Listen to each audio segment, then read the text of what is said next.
जय श्री गणेश दोस्तों। हमारी आज की कहानी है लाचारी। अब शुरू करते हैं कहानी।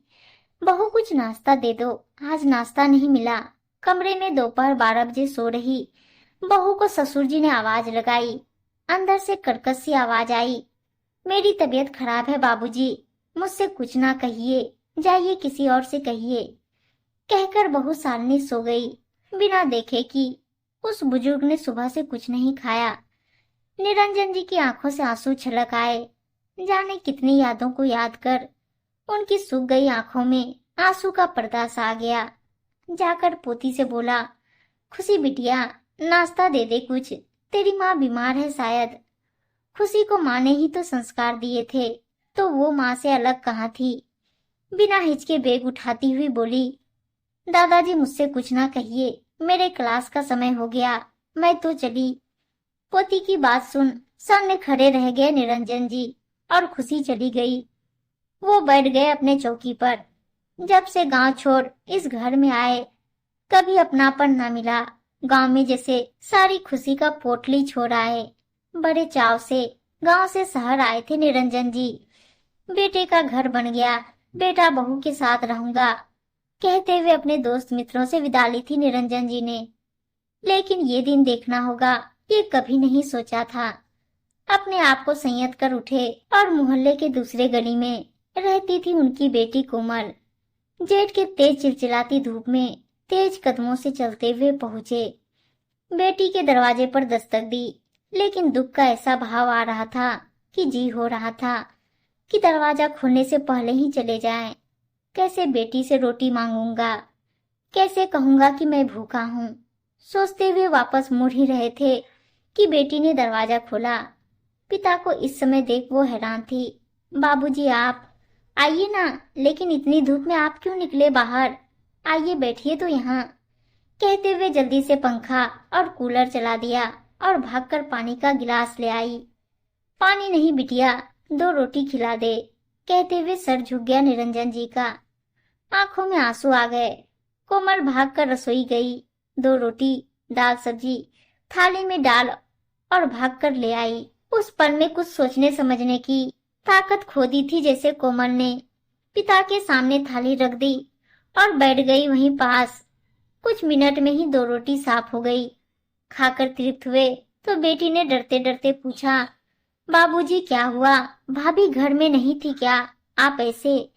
पिता ने बेटी की आंखों में झांका, फिर कह दी अपने मन की व्यथा, जिसे सुनकर कोमल सन्न रह गई। आंखों से आंसू बह चले। ये वही पिता हैं जिनके उगाए अनाज और सब्जी से बड़े संयुक्त परिवार का पेट भरते। बाकी बचे अनाज और सब्जियों से गांव के गरीब गुरबों का पेट भरता था। आज वही पिता 2 रोटी के लिए तपती दोपहर में पैदल चले आए और हद तब हुई जब देखा कि पिता बिना चप्पल के आए थे। उस दुख और विषाद के अपने शरीर का जलते पैर का भी ध्यान न रहा। अभी पिता के साथ बैठी थी कि संजय आए। सारी बात सुन संजय ने निरंजन जी से वादा लिया, बाबूजी क्या मैं आपका बेटा नहीं हूँ, आज से आप हमारे साथ रहेंगे। बस मैं आपको इस हालत में नहीं देख सकता।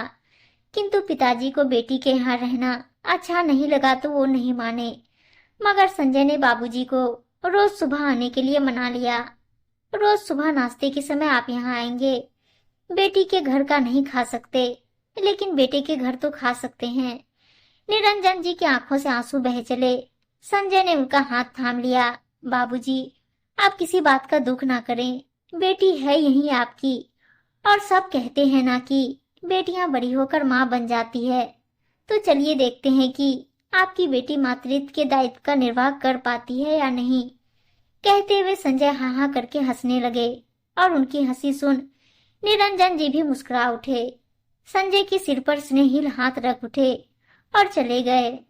दूसरे दिन बाबूजी आए ठीक नाश्ते के समय। कोमल देख खुश हो गई।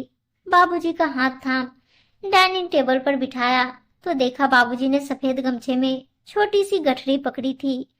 उसे देख कोमल ने कहा, बाबूजी क्या है गमछे में, लाइए रख दूं, आप नाश्ता कर दीजिए। निरंजन जी ने वो गठरी खोल दी बेटी के सामने। ढेर सारे फूल थे। ले बिटिया रख दे पूजा की टोकरी में, दामाद जी के पूजा के लिए फूल चाहिए होते हैं ना, अब रोज मैं फूल ले आऊंगा। कोमल ने फूल ले लिया और आज अपने पिता कमजोर नहीं लगे, अलबत्ता और मजबूत लगे, ठीक वैसे ही जैसे पहले वो सबका पोषण करते थे। आज ईश्वर के लिए फूल लेकर आए, इससे बड़ा और क्या हो सकता था। उन्होंने तो एक पिता के भावों को भी सहेजा था कि बेटी के घर खाली हाथ नहीं जाना। उनके लाए फूलों से आज ईश्वर की पूजा कर संजय भी खुश हो गए। ऐसी दिव्य अनुभूति उन्हें कभी हुई ही नहीं थी। बस फिर क्या था, अब रोज बाबूजी ठीक नाश्ते के समय फूल लेकर हाजिर हो जाते और कोमल उन्हें भरपेट नाश्ता कराकर तृप्त पिता को देख बेटी होने का कर्तव्य निभाकर खुश थी और खुद में उसे आज सुकून सा महसूस हो रहा था। उम्मीद है दोस्तों कहानी अच्छी लगी होगी और अच्छी अच्छी कहानियां सुनने के लिए चैनल को सब्सक्राइब और वीडियो को लाइक शेयर जरूर कर दीजिएगा। धन्यवाद दोस्तों।